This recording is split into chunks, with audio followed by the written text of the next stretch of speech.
Hey, mate, say, mate. Hey, stop that cat. Big fish. Mr. Strap Season. Mr. Man Down. Yeah, definitely.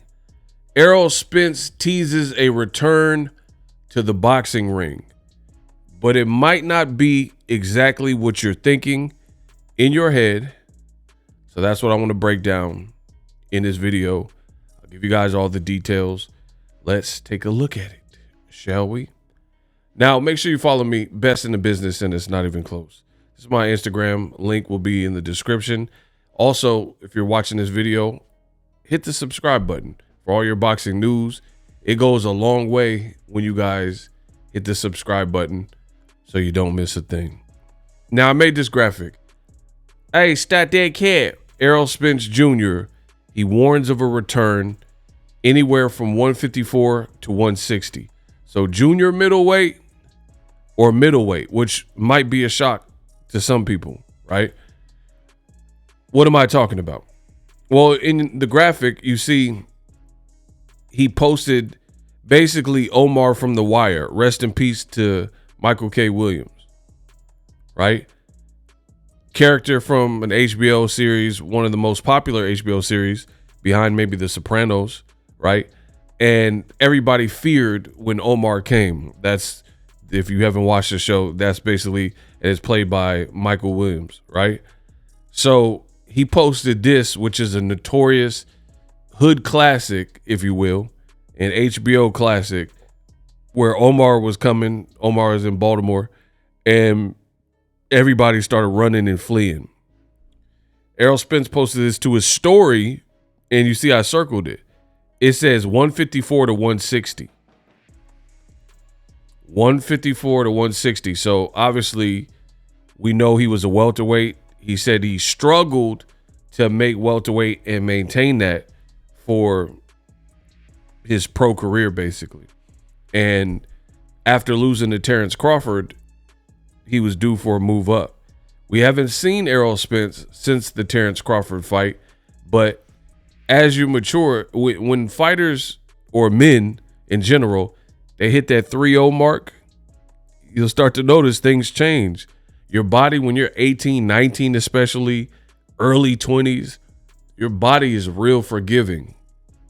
I know, because there would be times where in my younger years, me and the homies go out to a club, we smash to a club, go party in San Francisco, drive back to the crib, and then literally get little to no sleep.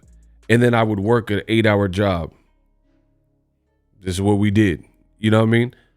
And just depending, like you meet some girls, you go to Nations, you go to Denny's.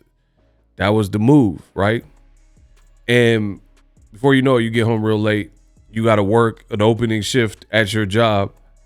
I know you guys have probably been there. So the reason I'm bringing up this is to give you guys analogies so you can help understand what I'm saying. I wouldn't even think about doing that now, trying to operate. I know for a fact I wouldn't be at my sharpest at my current stage of the game off of no sleep and trying to go to work for 8 hours. And we used to do this like multiple times in the week. But again, you can get away with that when you're younger. Boxing, really no different. These fighters, a lot of the new generation fighters, their walk around weight is exceptionally high, and they're able to crunch down into these lighter weight categories and lighter weight classes. And your body's pliable, malleable, and just overall a lot more forgiving. So you might be able to get away with it. And I think Errol Spence got away with it as long as he could. And he kept straying. He told you before the accident, he was straying further and further from his weight class in his off season. Like he said, in his walk around weight, he was pushing 180, high 180s, 190, things like that. That's not good.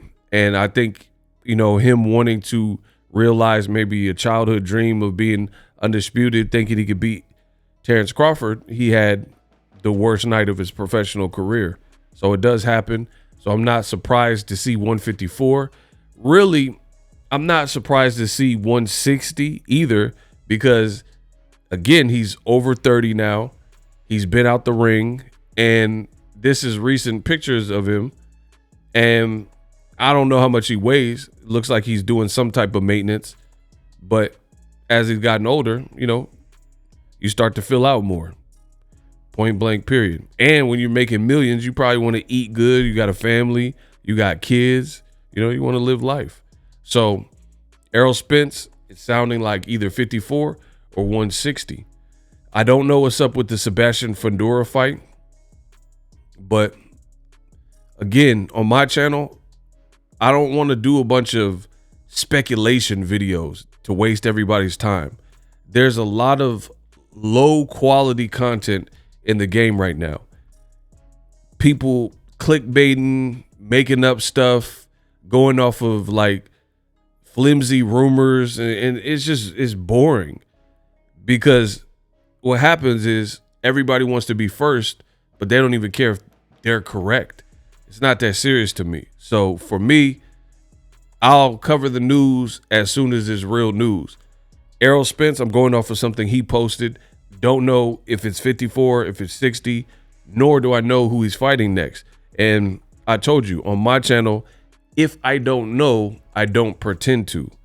There's a lot of content creators who do the opposite. And people, you know, say stuff as if it's fact, as if it's gospel, and then the information's all wrong. Again, a lot of low audio quality and low, you know, just visual quality. And then on top of that, you get information that's bad. So it's just like, I don't even understand as boxing fans what some of you guys are watching. Errol Spence, back to him, we'll see. It was thought that he might fight Sebastian Fundora, but if he's talking about 160, who knows? We do know that it was ordered for Sebastian Fundora to fight Terrence Crawford.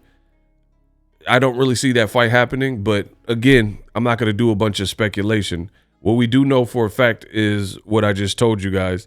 Errol Spence is basically hinting at a return to the game, which is good because I'm a fan of Errol Spence, his fight style, and he's at a pivotal point in his career. I truly want to see how he bounces back. His last fight did not go his way at all with Terrence Crawford.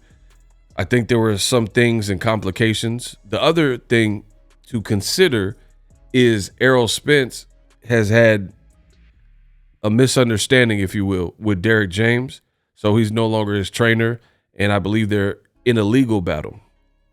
So for me, I am curious to see what is chosen for Errol's next step. Moving up in weight to 54 or 160, you're going to need a new trainer. As of me recording the video, it has not been confirmed or announced through Errol Spence who he's going to be working with. So let me know what you guys want to see from Errol Spence.